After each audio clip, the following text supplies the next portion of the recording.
récupère ce que tu as perdu. Luc 15, 8 nous dit ceci. Ou bien, si une femme a 10 pièces d'argent et qu'elle en a perdu une, ne va-t-elle pas allumer une lampe, balayer la maison et chercher avec soin jusqu'à ce qu'elle la retrouve? Donc, ici, Jésus parle en parabole et dans ce passage, le contexte, c'est de gagner des âmes perdues, de retrouver ceux qui sont perdus. C'est que les gens se repentent. Mais il est intéressant de comprendre ici les principes. Quand Jésus parle, vous savez, il y a souvent plusieurs couches. Ici, il parle d'un mouton au départ qui s'est perdu, que le berger va chercher, laisse les 99 pour chercher la brebis perdue. Et là, il va prendre l'exemple d'une femme qui a 10 pièces d'argent, qui en perd une, et on va tout faire pour aller la récupérer, la retrouver.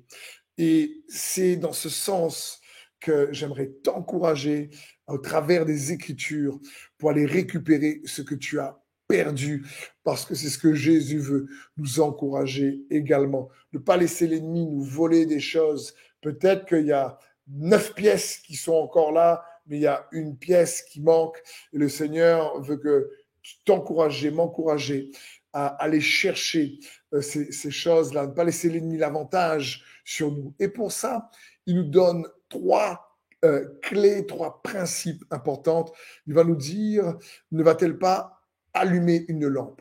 Premièrement, allume la lumière. C'est ce que le Seigneur veut dire.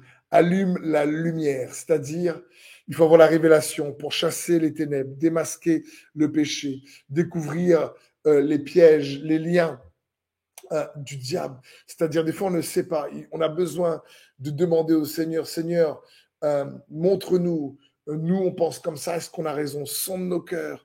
Montre-nous la révélation de la parole. Illumine les yeux de notre cœur pour qu'on puisse voir. Pourquoi dans ce domaine-là, il y a toujours des manques?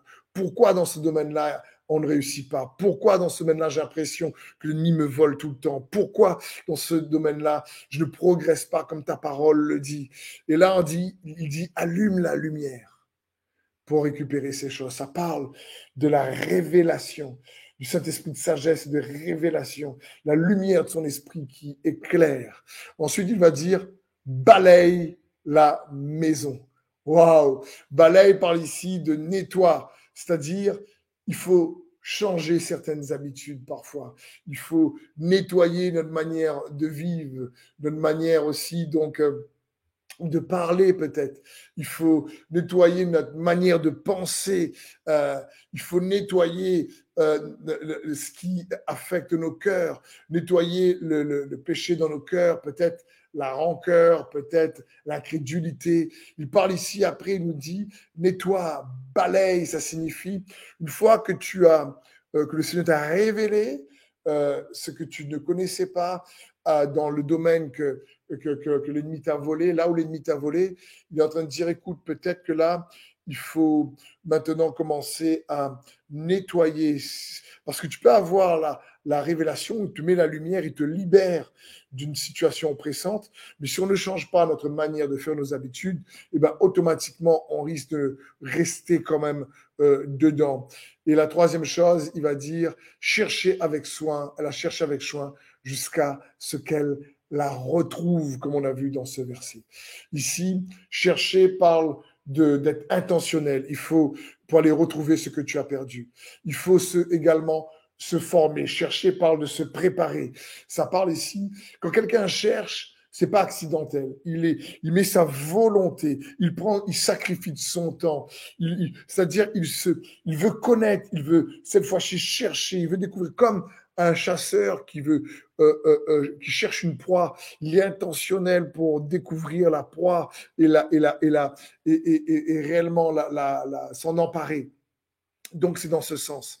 Cherche, ça signifie sois intentionnel pour retrouver ce que tu as perdu. Ça signifie forme-toi jusqu'à ce que tu retrouves. Ça parle jusqu'à ce que tu reprends possession. Le mot royaume, jusqu'à ce que tu aies à nouveau la domination sur ce que l'ennemi t'avait volé, jusqu'à ce que tu règnes au-dessus. ce que tu n'avais pas, ce que tu n'avais plus. Et c'est le cœur de Dieu. Jésus est venu nous chercher, nous qui étions perdus, pour à nouveau que nous puissions lui appartenir. Il nous a retrouvés. Et ce que Jésus a fait pour nous, il veut qu'on puisse l'imiter pour en faire de même dans notre vie. Et au travers donc de juste ce verset dans Luc 15:8, je veux t'encourager à récupérer ce que tu as perdu, à récupérer ce que l'ennemi t'a volé par la grâce de Jésus, par le moyen de la foi, avec son aide, par la puissance du Saint-Esprit, qu'il illumine les yeux de ton cœur pour que tu puisses voir peut-être ce que tu n'as pas vu, que les œuvres de l'ennemi soient également démasquées, qu'il te donne aussi réellement la grâce et la force de pouvoir peut-être nettoyer ou changer ce qu'il faut changer dans ta pensée, dans ton discours, dans tes attitudes, dans ton habitude, dans ta manière donc de penser, et qu'il puisse également te fortifier ta volonté pour que tu sois intentionnel dans tes recherches pour aller récupérer, retrouver ce que l'ennemi t'a volé, peut-être à toi ou à ta famille, qu'il en soit ainsi pour toi dans ta vie, dans le nom de Jésus. Amen.